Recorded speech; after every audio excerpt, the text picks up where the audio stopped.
Olá, estamos de volta para mais uma aula, né? Nossa sexta aula, que vai falar sobre mostradores e controles, né? É uma continuação aí dos nossos estudos, já que na aula passada nós falamos sobre espaços de trabalho, né? Falamos sobre o escritório, né? Dificuldades, problemas encontrados em trabalhos informatizados, né? Com o computador.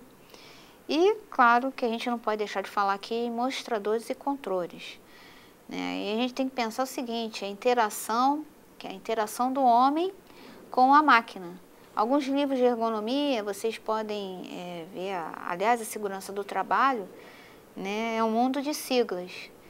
E alguns livros de ergonomia, eles tratam o sistema homem-máquina como sistema, eles botam uma siglinha, HM.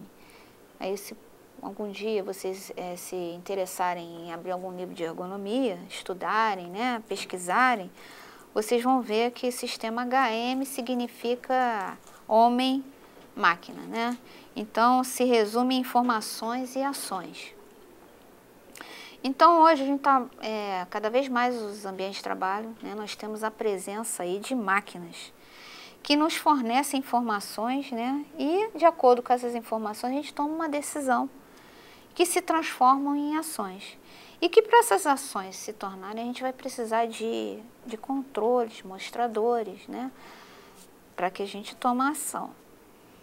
Por exemplo, se você estiver dirigindo um carro, né, você tem um painel de controle onde aquele controle, por exemplo, dentro do painel, você tem um marcador de velocidade, né, o ponteirinho vai aumentando e vai te sinalizando, ó, você está com velocidade X. Então, isso aí é uma informação através de um painel, de um controle de velocidade, você sabe mais ou menos a que velocidade você está. Então, de acordo com aquela informação, você tem uma ação. Você pode aumentar a velocidade ou você pode reduzir a velocidade, no caso, se você tiver com uma velocidade alta. Então, não é diferente aqui em relação ao maquinário, nossos ambientes de trabalho. Então, para o perfeito aí desenvolvimento, né, desempenho do sistema homem-máquina, sistema HM, é necessário que o ambiente e a máquina sejam adequados às condições do operador. O que seria isso? Claro que, se uma pessoa precisar operacionar um painel de controle e ela for baixa, onde eu tenho que mexer nos controles, né, no painel que esteja muito alto, eu tenho que ter facilidade de acesso. Se eu tiver que tomar uma decisão rápida, eu não posso ter dificuldade de alcançar aquele controle. Então, eu tenho que pensar nisso na forma de disposição, né, de como eu vou colocar aquele controle, de qual se eu uso constantemente, se eu não uso, né? Então, eu sempre tenho que colocar prioridade, né, se é uso constante. Então, eu tenho que pensar nisso quando for desenvolver um projeto, né, um operador que eu vou escolher para trabalhar com aquele painel. Então, eu tenho que pensar, sim, nas características do operador. E quais são os tipos, agora voltando a falar sobre os tipos de controle, né? Nós temos o controle intermitente, o discreto e o contínuo. O que seria um controle intermitente? São controles que admitem duas posições, por exemplo, liga e desliga, acende e apaga, eles são intermitentes. E o discreto? Associados a uma informação qualitativa do mostrador. Então, eu tenho lá, eu vou ler, eu tenho o controle, né? Aí eu tenho lá, eu vou conseguir fazer a leitura, ele é discreto. E o contínuo, quando regulam continuamente um mecanismo, uma ação, né? Eu estou dando uma ação, então eu tenho uma resposta. Por exemplo, o acelerador de um carro, né? Se eu estou sempre acelerando, o carro está o quê? Ele está sempre andando, ele tem contínuo. Se eu deixo de acelerar, né? Se eu paro de usar o acelerador, o carro, o que ele faz?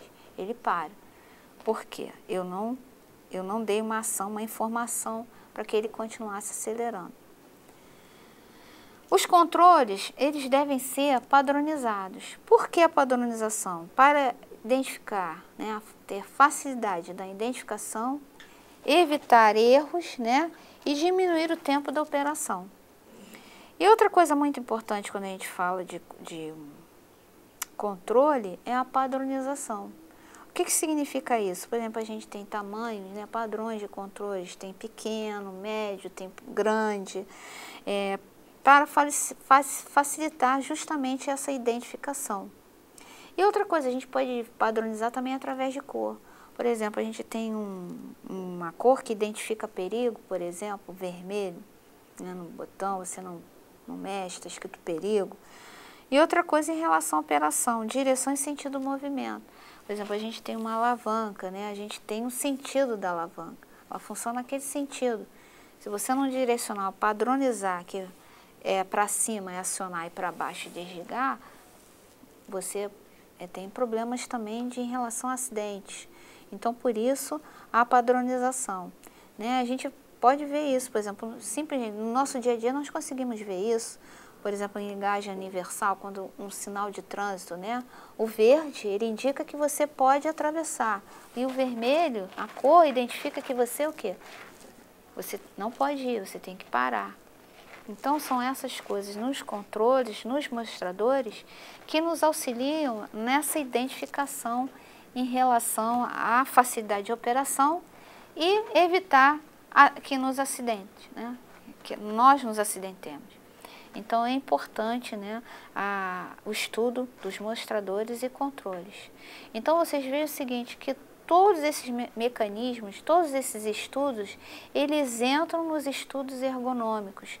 Simplesmente um fato, uma posição de um painel, de um mostrador, de um acionamento de uma alavanca, tudo isso vai influenciar para que eu tenha menos acidentes, né, e com que eu também evite posturas inadequadas, né, em relação às áreas de alcance.